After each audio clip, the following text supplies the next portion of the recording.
The first thing I noticed after Wesley Kane slammed me into the boards was that he looked angry for the wrong reason. Not because I had hooked his winger near center ice, not because Harbor City had tied the game with 43 seconds left in the second period.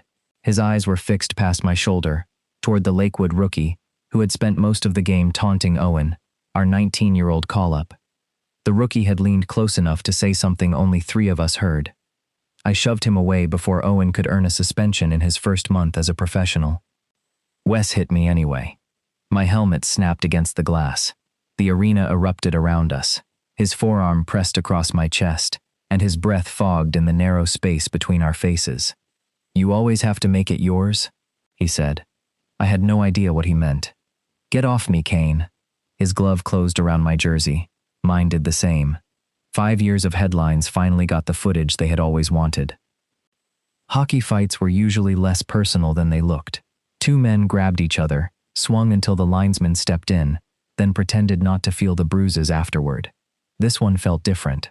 Wes's first punch caught my cheek. Mine split his lower lip. Someone dragged Owen toward the bench while the crowd chanted our names. When the officials separated us, Wes was still trying to say something, but I never heard it. I went down the tunnel with my right wrist tucked close to my body. The old injury had flared when I hit the ice, sending a hot pulse from my thumb to my forearm. I kept my glove on so the cameras would not catch me flexing my hand. Wes came through the opposite door 30 seconds later. The penalty corridor was narrow enough that we had to stand shoulder to shoulder while an arena employee pretended not to watch us. Wes wiped blood from his mouth. "You need ice on that," he said. I looked at him. "You offering medical advice now?"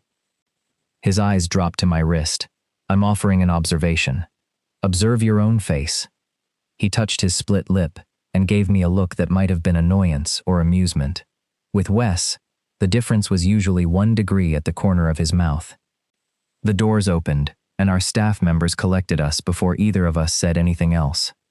By the time I reached the locker room, the clip was already online. The league posted it first, because nothing embarrassed professional hockey less than an incident it could monetize.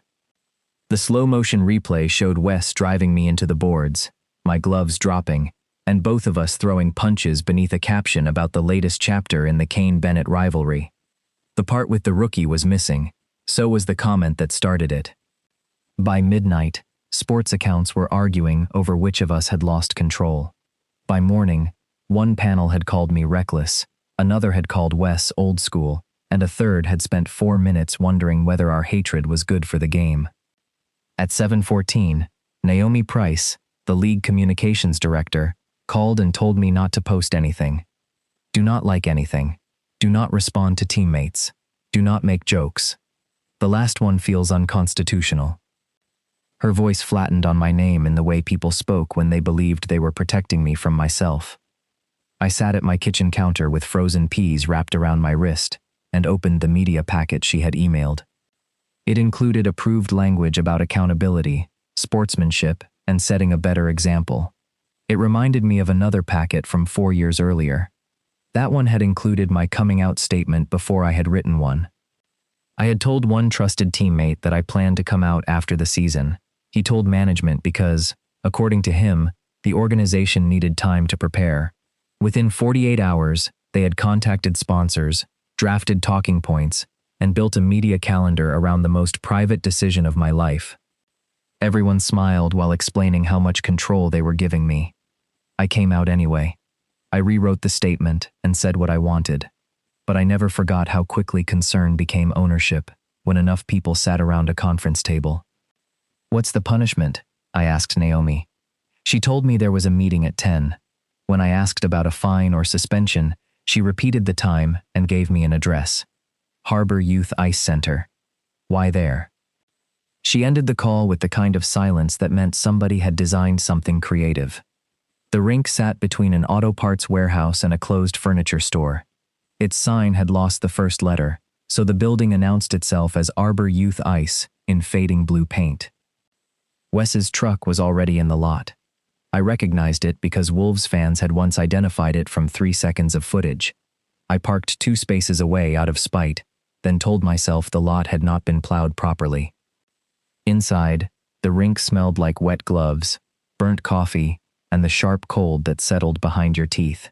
A woman in a navy quarter zip stood at the front desk, holding 2 folders.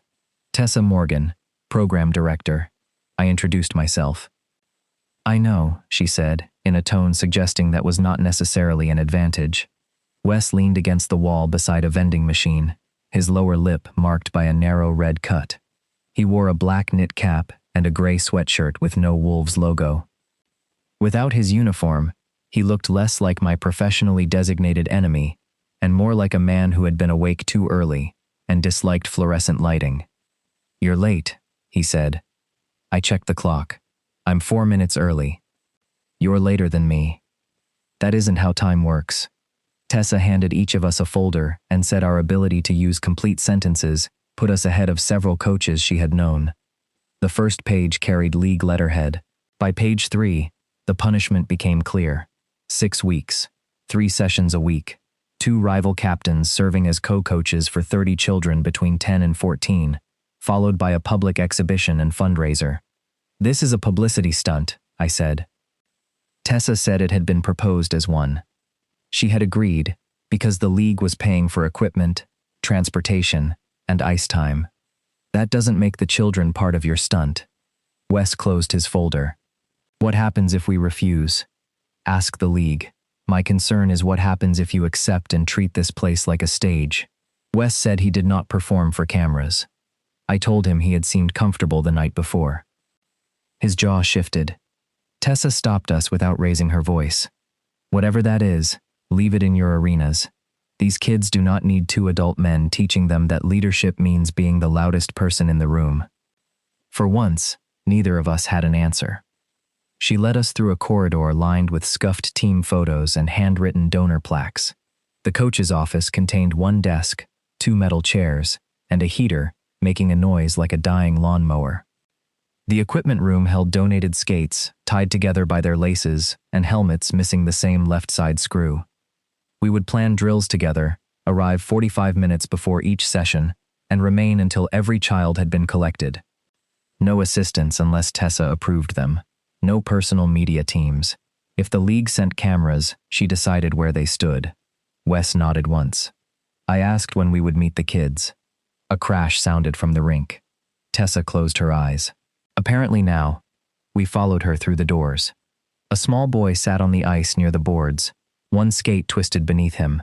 A plastic crate of pucks had spilled in every direction. 2 other children laughed from the bench, until Tessa called their names. I moved forward, but Wes reached the boy first. Not quickly. That was what caught my attention. He did not charge across the ice like there was something to fix. He stepped carefully in his street shoes, stopped a few feet away, and lowered himself to 1 knee. You hurt? The boy shook his head without looking up. Embarrassed? A smaller nod. Yeah, Wes said. That lasts longer. He picked up the loose end of the skate lace, but did not touch the child's foot. Can I? The boy nodded again. I stood near the open gate, holding a punishment folder with Wesley Kane's name printed beside mine, and watched the most aggressive defenseman in our division patiently release a frightened kid's skate. He tested the knot, tapped the toe of the blade, and said something too quiet for me to hear. The boy smiled. It was private and unnecessary. Wes did not look toward Tessa to see whether she had noticed. He only gathered the spilled pucks and handed the boy the first one. 5 years of rivalry had taught me which shoulder Wes favored before a hit, and how his mouth flattened when a referee warned him. None of that explained the patience in his hands. None of it explained why he had noticed my wrist before my own trainer did. As Wes walked past me without comment, I wondered for the first time whether I had been fighting a man I did not know at all. The first official session began 3 days later at 6:30 in the morning, the only hour the league, the rink, and 30 families could all manage. I arrived with 2 coffees and immediately regretted it when I saw Wes already at center ice, arranging cones in exact diagonal lines. He wore a dark thermal shirt under his practice jacket, sleeves pushed to his forearms, and a whistle that made him look even more judgmental. I set both cups on the boards. He glanced at them. One for me? No, I enjoy carrying options. He took the black coffee anyway. I had guessed correctly, which irritated me more than it should have. Tessa skated past and said, 9 minutes before the children arrive. Try not to establish dominance with beverages. Our first argument was about skating drills. Wes wanted to divide the group by ability. I wanted mixed lines so the beginners would not feel marked before learning everyone's names. They already know who can skate, he said.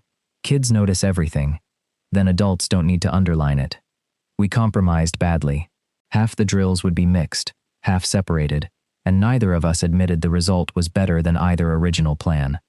The children arrived in a storm of oversized bags, loose chin straps, and parents calling reminders through the glass. Carter Mills recognized me and announced that his mother had watched my fight 6 times. For analysis, he added. Wes said, your mother sounds committed to education.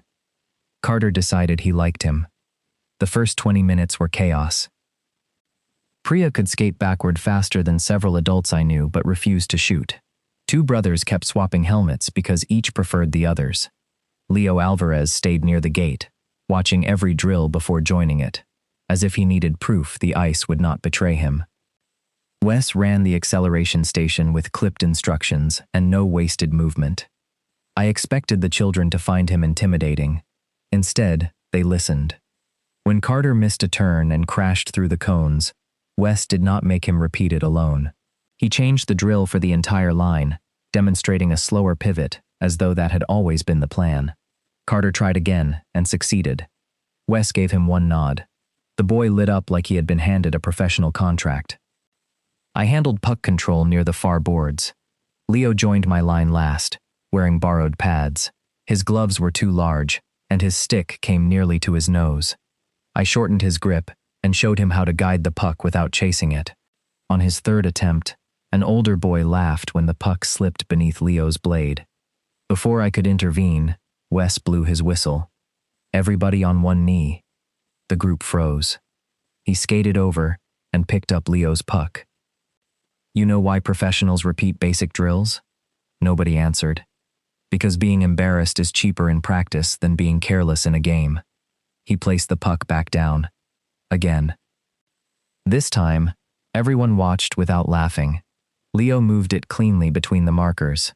Wes turned away, before the boy could thank him. By the end of the session, my respect for him had become an inconvenience. We still disagreed constantly. He thought I explained too much. I thought he explained only after everyone had misunderstood him. He called my drills seminars. I accused him of communicating through eyebrow movements. But when a skate blade loosened, he found the correct tool without asking. When an inhaler went missing, he remembered which bench the bag had been moved to. During the final scrimmage, Carter shouted that nobody knew whose instructions mattered. Tessa told us to solve it. Wes looked at me. You call offense. I'll call changes. It was not dramatic. It was simply the first time he offered me space instead of taking it. The scrimmage improved immediately. After the last parent left, I found him sorting donated gloves in the equipment room. I sat beside a box of broken skate guards and began testing straps. You don't have to stay, I said. Neither do you. I'm beloved by the community. You're avoiding the communications director. Both can be true. He almost smiled.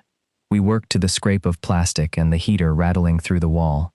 Then he held up a pair containing 2 right gloves. Useful. They can go to someone who only turns one direction. That explains the SEAL's power play. I threw a skate guard at him. He caught it without looking, which felt unfairly attractive. I blamed the lack of sleep. The league sent a camera crew for the next session. Naomi arrived with a script describing us as 2 fierce competitors, united by a shared commitment to hockey's future. Wes read the first line and said, I'd rather be suspended. Naomi told him suspension had tested poorly with sponsors. We stood shoulder to shoulder near the rink entrance, while a producer asked us to smile. On the 5th take, Carter skated behind us and shouted, They still argue about everything.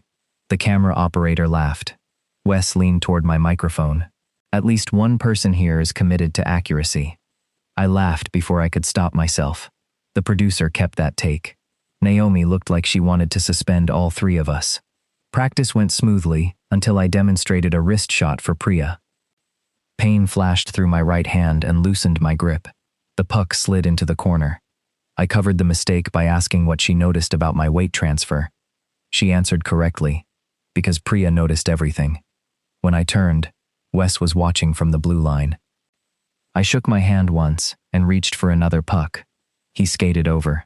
Office. I'm coaching. You're compensating. That sounds personal. His gaze dropped to my wrist. 2 minutes. I wanted to refuse because Naomi and the cameras were still by the entrance. Wes seemed to understand. He moved between me and them before opening the gate, blocking their view without turning it into a performance. In the coach's office, I pulled athletic tape from my bag and tried to wrap the wrist with my left hand. The first loop was too tight. The second folded over itself. Wes closed the door. You're cutting off circulation. I've had the wrist longer than you've been supervising it. And apparently, you've learned nothing together. He held out his hand. I looked at his bruised knuckles and the small cut across one finger. I can do it. You're doing a memorable imitation. He did not reach for me. He waited. That mattered. After a moment, I gave him the roll. Not too tight. I know how tape works, Bennett. Your team's injury record suggests otherwise. Wes sat across from me and rested my hand lightly against his knee. The office suddenly felt too small. He unwound the ruined tape and began again, anchoring it below my palm and circling the wrist with steady pressure. His hands were as careful as they had been with the child's skate. Where did you learn? I asked. Play long enough, you learn to keep people functional. That sounded almost caring. Don't spread it around.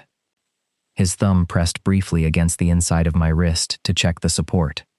The contact was clinical. My reaction was not. I looked toward the heater, which chose that moment to stop rattling, leaving us able to hear the tape pulling from the roll. He finished and released my hand.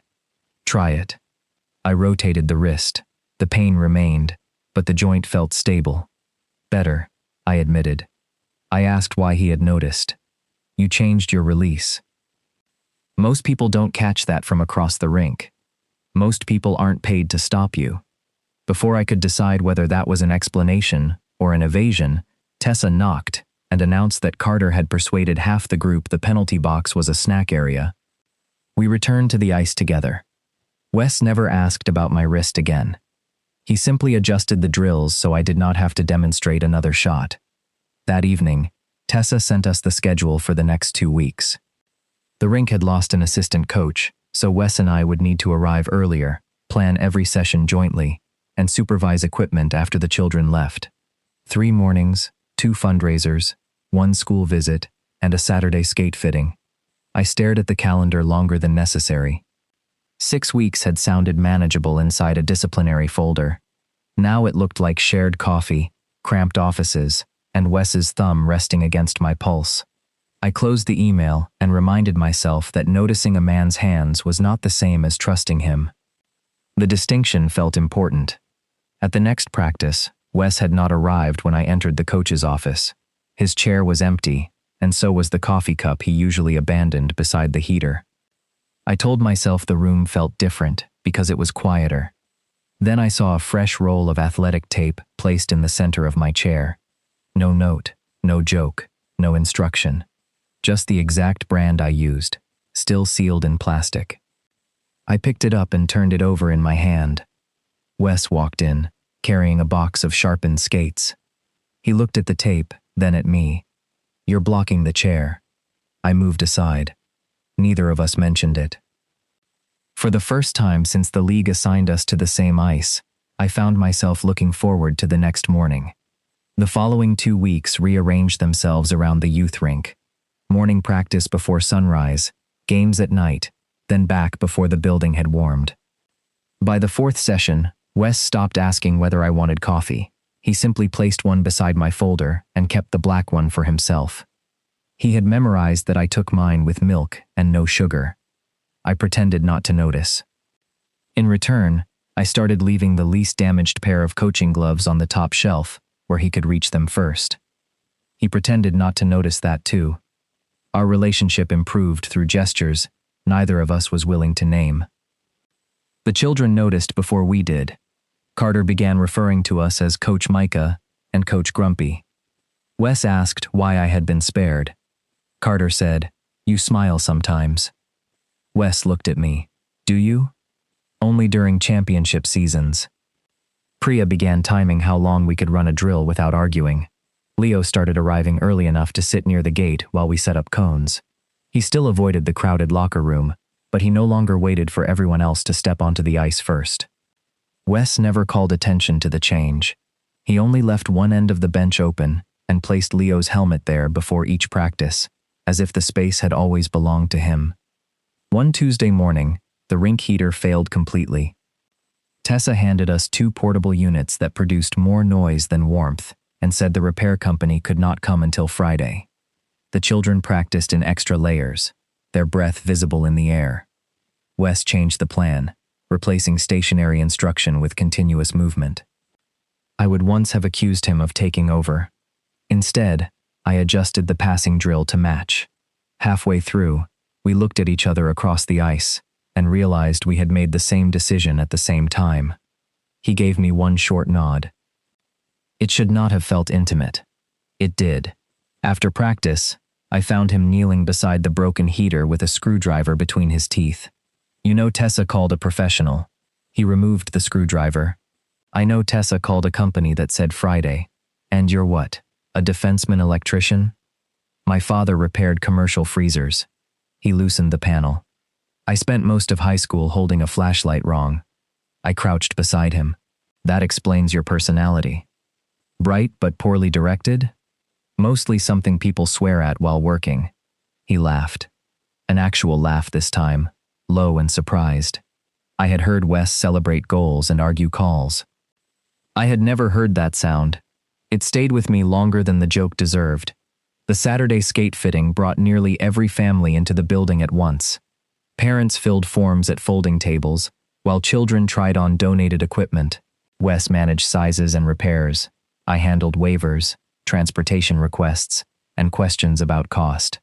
Near noon, Tessa told me one family might withdraw because they could not afford bus fare. I negotiated 3 additional weeks with the transportation partner. When I returned, Wes stood by the office door holding a box of laces. "You missed lunch. I've survived worse." He handed me half a turkey sandwich. "Eat. You're very commanding for a man holding emergency deli meat." "You get meaner when you're hungry." I took it because he was right. Later, while we stacked helmets, he asked why I stayed so long after every session. I gave him the obvious answer. Because someone has to. He waited. Wes had a way of making silence feel like a place where excuses became embarrassing. I fitted one helmet inside another. When I was 12, my mother drove 40 minutes each way so I could play. She worked nights. Some mornings she slept in the parking lot during practice because there wasn't time to go home. I checked the chin strap. Nobody should have to quit because the adults around them ran out of energy. Wes looked down at the laces in his hand. "Your mother still watch?" "Every game. She texts me corrections." "Good corrections?" Annoyingly. His mouth tilted. "I'd like her." The following Wednesday, I left my phone in the office after our evening session. I returned almost an hour later, expecting the rink to be empty. The lobby lights were off, but brightness showed beneath the door to the ice. I heard a single pair of skates. Wes was at the far end with Leo. No cameras, no parents. Wes had placed 6 pucks in a line and was showing Leo how to receive a pass without looking down. Each time Leo missed, Wes reset the puck without comment. There was no speech about confidence. No demand that he explain why group drills made him nervous. Just repetition, patience, and enough quiet for the boy to try again. I stayed behind the glass until Leo trapped the puck cleanly and sent it back. Wes tapped his stick once against the ice. Leo smiled so hard his shoulders lifted. When they came off, I stepped away from the door and pretended I had only just arrived. Leo waved and hurried toward the lobby where his aunt waited. Wes watched him go, then looked at me. "Forget something?" "My phone." I nodded toward the empty rink. "You're not scheduled tonight." Neither are you. I actually forgot something. Convenient. He walked into the office and began collecting pucks from his bag. I followed him. How long have you been doing that? Doing what? Coming in when nobody can photograph you. His shoulders tightened. For a moment, I thought he would make a joke. Instead, he sat on the edge of the desk and stared at the roll of tape between us. My brother quit hockey at 16. I knew Wes had a younger brother, but not much else. Jamie was good. Better hands than me, smaller, quieter. He rubbed his thumb across one knuckle. Some guys on his team decided quiet meant easy. I knew something was wrong. He kept saying it was fine, and I let him, because I thought stepping in would embarrass him. Wes looked toward the closed door. By the time he told me the truth, he'd already sold his skates. I did not offer the kind of comfort people use to escape discomfort. Did he blame you? Wes considered it. He said my silence felt like I agreed with them. Do you? Agree with him? Yes. His jaw moved once. Now. That single word explained more about him than 5 years of interviews. His anger on the ice. The way he watched Leo. The way he intervened without making the boy a spectacle.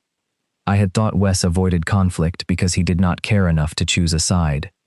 Maybe he had spent years learning that waiting could become its own kind of damage. He looked at me then. What about you? What about me? You always know when someone's about to turn a kid into a story. The old instinct rose immediately. Keep it general. Give nothing that could be used later. But there were no microphones in the room. I told a teammate I planned to come out after the season, I said. He told management first. Everyone called it protection.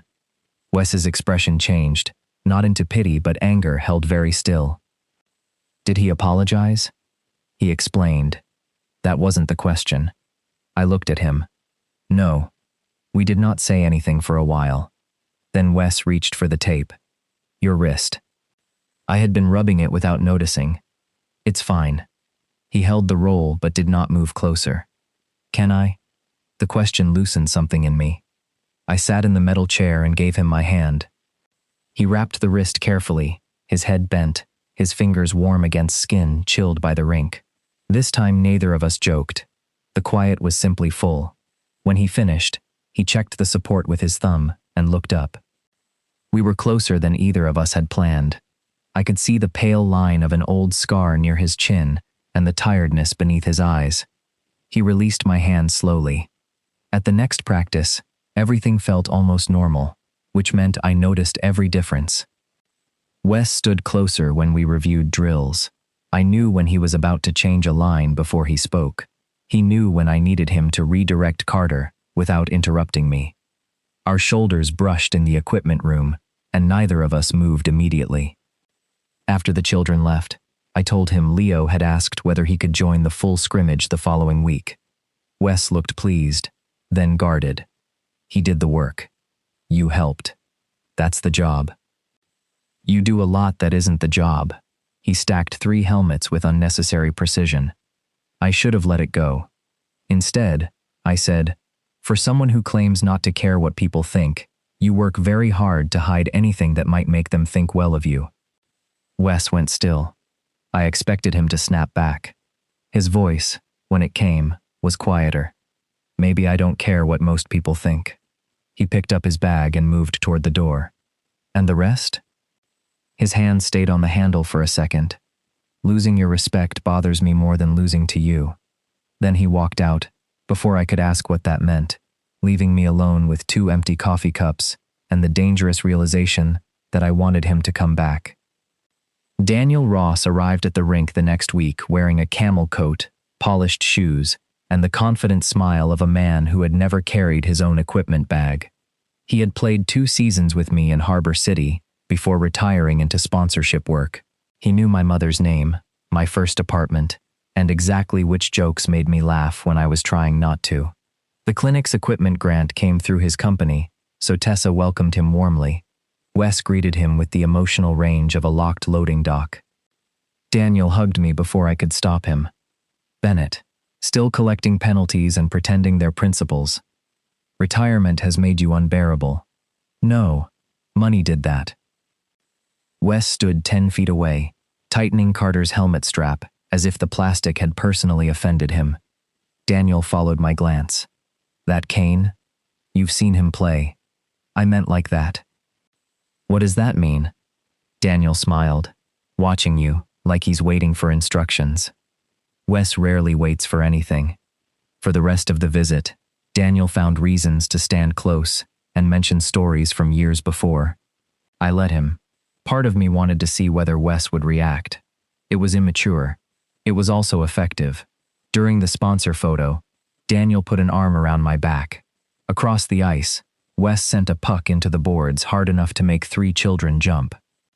Later, when Daniel asked whether I was free for dinner, Wes interrupted behind me. He isn't. I turned. I'm not? We have fundraiser planning. At 7? You said the budget needed work. I had said that. I had not said it needed work that night. Daniel looked between us with open interest. Another time then. He handed me his card, though his number had been in my phone for 8 years. Wes watched me pocket it. His expression did not change, which was how I knew it bothered him. I followed Wes into the equipment room after Daniel left. Was there a reason you volunteered my evening? He stacked pucks into a crate. You told Tessa we were behind. That doesn't make you my calendar. You looked busy. I was talking. He was performing dental work with his eyes. I laughed. Wes set the crate down too hard. You enjoyed that. Daniel? This. He gestured between us, then looked annoyed that he had acknowledged there was a between us. Were you jealous? Of a man wearing loafers near ice. That's not a no. He picked up another crate. We have a fundraiser. 2 days later, the league sent Mara Voss to interview us. She was smart, direct, and better informed than most reporters covering our division. She also greeted Wes with a hand on his forearm and left it there while praising his recent game. I stood by the boards holding 3 clipboards I did not need. When she asked if he had plans after the interview, I answered, fundraiser planning. Wes turned slowly. Mara raised one eyebrow. At 7? Wes's mouth shifted. Apparently. The symmetry should have embarrassed me. Instead, it made me want to smile. When we were alone, Wes took the clipboards from my hands. Were you jealous? His use of my exact question felt like theft. Of a reporter doing her job? That's not a no. I walked into the office. He followed me. Daniel still in your phone? Mara still touching your arm? She touched me once. Daniel hugged me once. It lasted 6 seconds. I stared at him. You counted? He realized the mistake at the same time I did. Then Carter pounded on the door and shouted that Priya had taken his mouthguard with barbecue tongs. Wes looked at the ceiling. I laughed so hard I had to sit down. The fundraiser took place the following Friday in the rink lobby. Folding tables held donated jerseys, auction sheets, and cookies shaped like pucks. Freezing rain slowed traffic, and most corporate seats remained empty. The final total came in nearly $4,000 below what Tessa needed to keep the transportation program running. She thanked everyone, smiled for the families, and disappeared with the budget folder. The children did not understand the number, but they understood disappointment. Leo asked whether practices would stop. Wes crouched in front of him. Not tonight. It was not a promise. It was the truth available to him. After everyone left, I sat on the locker room bench with spreadsheets spread beside me. Wes carried boxes until there were none left, then returned with 2 vending machine coffees. These are terrible, he said. You say that every time. Consistency matters. I calculated sponsor gaps, equipment costs, and how many bus rides could be cut before the program became inaccessible. My wrist began aching from the pen. I switched hands. Wes noticed. Of course he did. He sat beside me, close enough that our knees touched, and reached for the tape on the shelf. I can do it. You're holding a calculator with your left hand. A skill. A cry for help. He held the roll between us. Can I? I gave him my hand. His fingers were warm from carrying boxes. He removed the old tape slowly, careful around the skin beneath my thumb. There was no heater rattling, No children shouting. Only the hum of fluorescent lights and the small tearing sound as he pulled the tape tight. I watched his bent head, the dark hair damp from freezing rain. Why do you always know? He looked up. Know what? When it hurts. My trainer misses it. My teammates miss it. You see it from the other side of the ice. Wes's thumb rested against the inside of my wrist. His gaze held mine. Because I'm always looking at you. The answer landed with nowhere to go. He seemed to hear it only after the words were already between us. His hand remained around mine. My knee stayed against his. I could have made a joke. He could have withdrawn. Neither of us did. What are you looking for? I asked. Wes's eyes moved once to my mouth. Micah. It was the first time he had used my first name without anger, instruction, or an audience. I turned my hand slightly beneath his. The space between us narrowed. Then the locker room door opened. Naomi stepped inside carrying a binder and stopped. Wes released me. I pulled back so quickly the tape roll fell between our skates. Naomi's eyes traveled from his face to my wrist. I hope I'm interrupting budget work. Aggressively, I said. Wes stood and moved to the far bench. Naomi said the league wanted a stronger emotional angle for the final exhibition. Rivalry, redemption, learning from children. Wes said no before she finished. I told her the children were not rehabilitation props. The program needs funding, she replied. Funding requires attention. Wes looked at the papers beside me. There are other ways. Naomi asked whether he had $4,000. He did not answer. Neither did I. The almost moment did not disappear. It went underground, making every ordinary interaction afterward feel charged. Wes stopped touching me. I noticed every time he chose not to. At the next practice, Leo joined the full scrimmage. Near the end, a man in a tailored coat entered the rink and called him over. Leo's shoulders folded. The man spoke quietly, but I heard enough. Wasting time, embarrassing, too soft, not built for this. I crossed the ice. Practice isn't over. He said he was Leo's father and could speak to his son however he wanted. I told him not in my rink. His face hardened. You think this program needs more boys learning to be like you? The words were soft and deliberate. Wes started toward us. I lifted a hand, stopping him. This was mine to handle. I told the man to leave. He demanded an apology. I stepped closer. You can leave now, or security can explain the route. He pulled out his phone. I saw the camera only after it was pointed at me. It captured my raised voice, Leo crying behind the bench, and Wes moving into frame as the man backed toward the door. It did not capture what came before. By the time practice ended, the clip had been posted with the caption, "Professional captain threatens parent at children's clinic." Naomi called while I was still unlacing my skates. Wes stood beside me as I watched the edited video loop across my screen. My face looked furious. The father sounded calm. Comments multiplied beneath it. Naomi did not ask whether the clip was accurate. Do not respond. Do not explain. The league will handle this. I looked at Wes. His jaw had gone still in the way it did before a fight. The first instruction from the people responsible for protecting us was not to tell the truth. It was to remain silent. By 8 the next morning, the clip had crossed into national sports coverage. The league scheduled a crisis call before I finished my first coffee. Naomi, 2 attorneys, my general manager, Tessa, Wes, and I, appeared in separate squares, while people who had not been in the rink discussed what had happened there. One attorney said liability 4 times. My general manager asked whether the father had touched me. I said no. He seemed relieved, as if prejudice became harmless when nobody raised a hand. Tessa explained exactly what the man had said. The attorney interrupted to ask whether any child could confirm it. Tessa's face went cold. A 13-year-old should not have to defend an adult captain from your public relations problem. The league's proposal arrived in polished language. I would step away from the clinic for 1 week, issue an apology for allowing a disagreement to escalate, and avoid discussing the child involved. Wes leaned toward his camera. You're punishing the wrong person, Naomi said. Nobody was being punished. You're removing him from the rink. That looks like punishment because it is.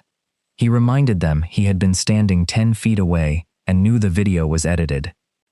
I refused the apology. I would not repeat the father's words because Leo had already been made visible enough, but I would not tell the public I regretted stopping him. Naomi tried a softer voice. Micah, this protects the program. There it was again. Protection dressed as a locked door. No, it protects the league from admitting what happened. The call ended with a statement claiming I had voluntarily stepped back. I had volunteered for nothing. Wes called me seconds later. I answered on the third attempt. I'm coming over. No. Micah, do not decide what I need. Silence. Then, carefully, he asked, what do you need? The question should have helped. Instead, I was too angry to know. I need the league to stop lying. I need Leo left out of this. I need everyone to stop treating me like a live grenade they're qualified to carry. Wes breathed out. Tell me what you want me to say. Nothing yet. He went quiet. All right. I made him promise. I won't say anything without talking to you first. For one full day, he kept it. The backlash worsened. A commentator called me unstable. Another said openly gay athletes were too quick to interpret criticism as prejudice. Someone found old footage of me arguing with a referee and added dramatic music. The youth clinic removed my photo from the exhibition graphic without telling Tessa. Leo's aunt sent a message through her, saying he believed the trouble was his fault. That was when anger became harder to contain. I wanted to tell him none of it belonged to him. I wanted to repeat the father's words publicly. I also knew doing that would make a frightened 13-year-old the center of a debate he had never chosen. Wes texted twice. The first message said he had arranged private ice time for Leo. The second said, I'm here if you decide what you need. I read it until the words blurred. Then Naomi called again. The league had instructed both teams not to discuss the incident before the exhibition. Both teams? Wes has been contacted separately. I knew what that meant. He had offered to speak. Naomi said she could not discuss another player's communications. You can discuss my life on television, but not that? She warned me not to make the situation adversarial. I laughed once. You made it adversarial when the truth became inconvenient. That evening, Wes appeared on every sports feed I followed. He stood behind a podium at the Wolves training facility in a dark suit with no tie. There were no league logos, only a blank wall and a row of microphones. I knew before he spoke that he had not called because he understood what my answer would be. He said the video was incomplete. He said I had intervened after a parent humiliated a child. He said I had protected that child's privacy while adults used my silence against me. Then he looked directly into the cameras and said the league had asked him to say nothing because the truth complicated its relationship with sponsors. For 30 seconds, relief hit me so sharply it almost became gratitude. Then reporters shouted questions. Which child? What had the parent said? Why was Wes defending me? Was our relationship personal? Had I asked him to speak? Wes answered carefully, until the last question. Then he paused. That pause became the headline. By the time he left the podium, the story was no longer only about the edited video. It was about why my rival captain had risked fines, sponsorships, and possibly his final major contract to protect me. My phone filled with messages praising his courage. Nobody asked what it felt like to have my story taken out of my hands again. I found him at the youth rink after dark, packing skates for the exhibition, as if the league had not threatened to suspend him. Relief crossed his face when I entered. Micah. I closed the equipment room door. You promised. His relief disappeared. I waited. One day, they were destroying you, so you decided you knew better. He stood. I told the truth. You told my truth. His jaw tightened. That man used you because he knew you wouldn't expose the kid, and you used the same child to clear my name. I never identified him. You gave reporters enough to keep digging. Wes flinched but did not retreat. What was I supposed to do? Stand there while they called you dangerous? You were supposed to ask me. I did. You said nothing. I said not yet. My voice bounced off the shelves. Not yet is not permission, Wes. He dragged a hand over his face. Every time I stayed quiet, somebody else paid for it. Then this was about you. That's not fair. Neither was waking up to every network debating why you care about me. His eyes held mine. I care because He stopped. The unfinished sentence hurt more than if he had completed it. I stepped back. You don't get to turn me into proof that you're brave. He looked as though I had hit him. I wasn't trying to stand in front of you. But you did. I pointed toward the rink beyond the wall. You stepped between me and everyone else, and maybe that looked heroic from the cameras. From where I was standing, I couldn't see anything. His voice dropped. If I had stayed silent, would you have forgiven me? This isn't about forgiveness. It is for me. There it was. Jamie, the sold skates. Every old failure Wes had been trying to outrun. I understood him, and I was still furious. You could have stood beside me, I said. Instead, you chose what protection looked like and expected me to be grateful. He lowered his head. You're right. I had prepared for anger, not surrender. It left me nowhere to put mine. I don't regret saying the league lied, he said, but I should have come to you before I stood in front of a microphone. I should have stayed long enough to hear an answer I didn't like. He picked up his coat. At the door, he looked back. I'm sorry. No explanation followed. No request that I understand. He left me alone among rows of donated skates. The next morning, I tried to tape my wrist before team practice. The first loop twisted. I tore it off and started again. My left hand shook from exhaustion, anger, or the memory of Wes asking permission before every touch except the one that mattered most. The tape folded over itself. I threw the roll into my locker. Across the room, nobody noticed. For years, I had told myself that was safer. Now the absence felt like proof of something I had not wanted to need. Wes did not contact me again. The league fined him, removed him from promotional events, and called his comments unauthorized. Jamie Kane sent me one message.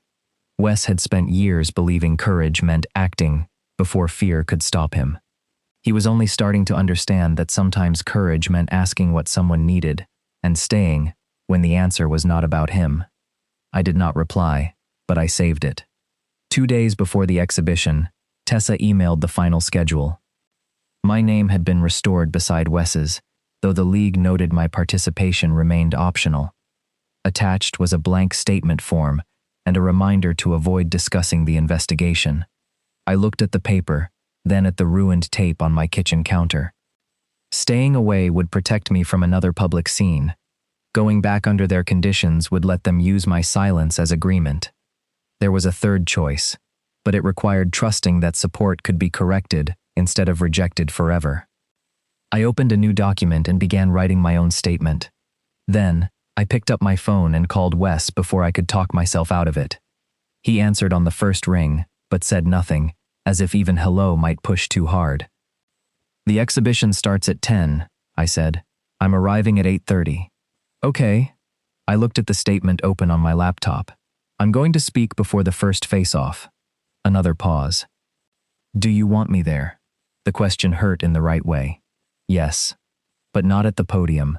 Not in front of me. Where then? Close enough that I can see you. He breathed out. I can do that. Neither of us said anything about the rest. The rink was already crowded when I arrived Saturday morning.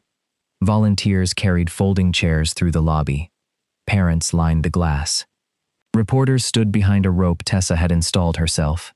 Naomi waited near the entrance with 2 league attorneys and the expression of someone facing a fire she could not smother without admitting who had lit it. She asked to review my statement. I told her no. She reminded me that I was still under contract. Then you can find me after I finish. Tessa stepped between us and pointed toward the coach's office. You have 15 minutes. And Carter has already asked 3 reporters whether they're here because Coach Wes is in love with you. Wes was alone in the office beside the broken heater. He wore his Wolves warm-up jacket and held a paper cup he had forgotten to drink. For several seconds, we only looked at each other. "Hi," he said. It was absurdly ordinary. "Hi." His gaze dropped to my right hand. I placed the roll of tape from my kitchen on the desk between us. Wes did not reach for it. "Micah, you don't have to do this to prove anything." "I'm not proving anything." I slid the roll toward him. "I'm asking you." His eyes lifted to mine. "Are you sure?" "Yes." He pulled out the metal chair and waited until I sat.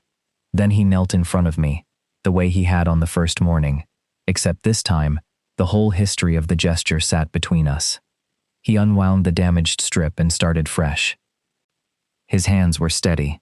Mine were not. Too tight? No. "Tell me if it is." "I will." That was the point. He wrapped the wrist with careful pressure, checking each turn before continuing. When he finished, his thumb rested once against my pulse. "Where do you want me during the statement?" "By the gate." "Beside you?" "Beside me." He nodded. No promise, no speech. Just the answer I had asked for. The exhibition opened with 30 children skating one full lap, while the crowd cheered loudly enough to shake dust from the rafters. Leo stayed near the center instead of the edge. Carter waved at every camera. Priya corrected the spacing of the line without being asked. I stood at the gate, with Wes on my right and Tessa on my left. When the children stopped at center ice, Tessa handed me the microphone. Naomi moved forward, but one look from Tessa stopped her. My wrist felt solid beneath the tape. Wes did not touch me.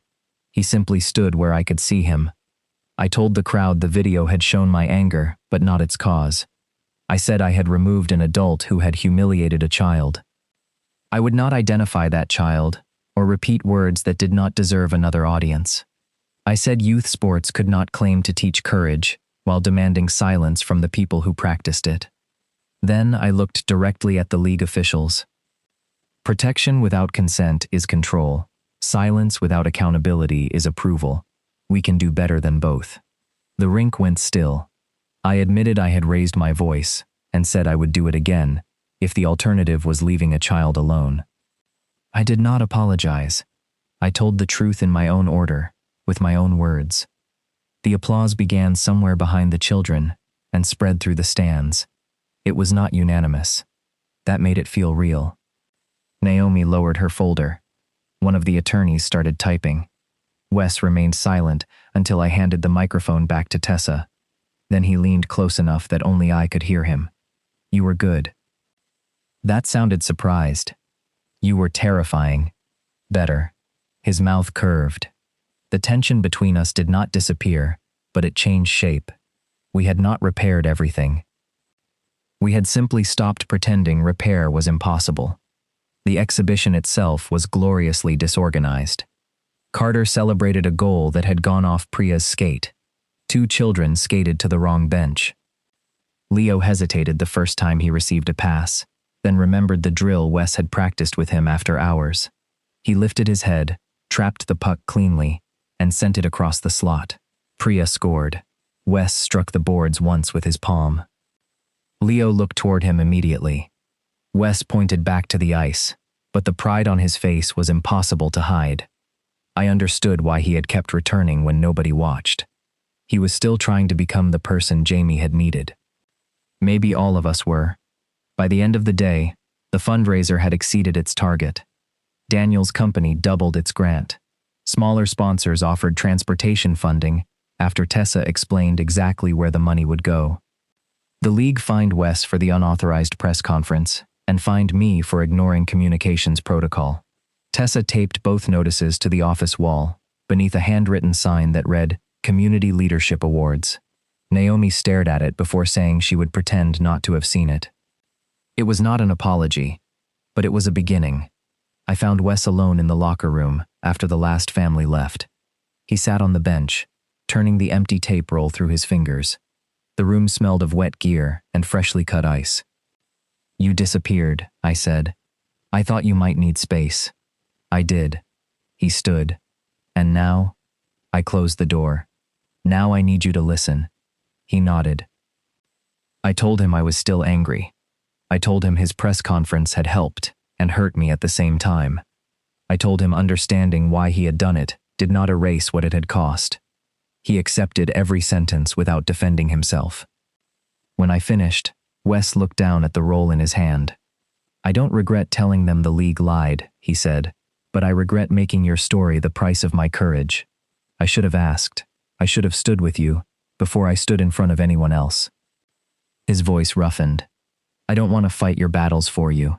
I want to be the person you look for when you're tired of fighting alone. The words struck the oldest part of me. The part that had learned support always arrived with conditions. I stepped closer, then stopped standing in front of me. Wes's eyes lifted. Where do you want me? Here. He did not move until I closed the final inches myself. My hand caught the front of his jacket. His breath touched my mouth, warm against the cold room. Can I kiss you? He asked. I almost laughed because we had punched each other before either of us learned how to ask. Yes. The kiss was careful for half a second, then honest. His hand settled at my waist, not pulling, only holding. When we separated, his forehead rested against mine. For the record, he murmured, I hated Daniel's coat. You were jealous of loafers. I remain opposed to them. I laughed into his mouth when he kissed me again. We did not announce anything. For once, privacy did not feel like fear. It felt chosen. Wes and I kept coaching after the 6 weeks ended, because the program had enough funding to continue through spring. Leo joined full scrimmages without waiting by the gate. Priya became assistant captain of her school team. Carter caught Wes leaving coffee beside my chair and shouted, Secrets stop being secrets when everyone knows them. Tessa sent him to count helmets. On game nights, Wes and I returned to being rival captains. He checked me hard enough to earn booze, then asked beneath the noise whether my wrist was holding up. I told him to mind his own side of the ice. He smiled like he knew exactly where his side ended. The tape remained our quiet language. Sometimes Wes wrapped my wrist before practice. Sometimes I did it myself while he sat beside me drinking terrible coffee.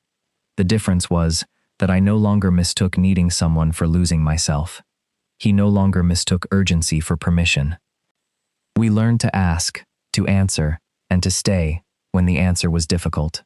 For years, I thought love would feel like someone stepping in front of me. It turned out to be someone asking where I wanted him to stand, and staying when I answered.